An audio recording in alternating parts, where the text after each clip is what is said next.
Next, we are looking at finding the minimum sample size.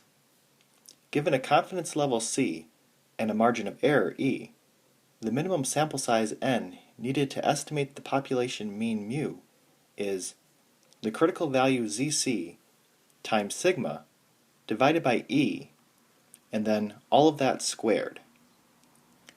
So if n is calculated to be a decimal, we always round up to the nearest whole number, because if we round down, the sample size would not be big enough.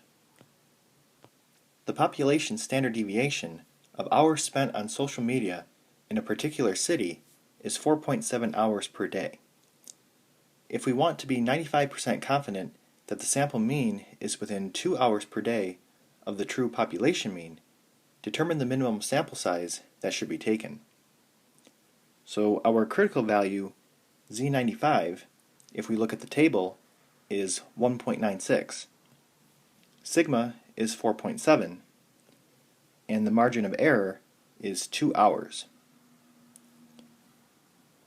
So if we use the formula, we are going to take 1.96 times 4.7 divided by 2, and then square that. And we get 21.2. And we always need to round up. So this would be a minimum sample size of 22.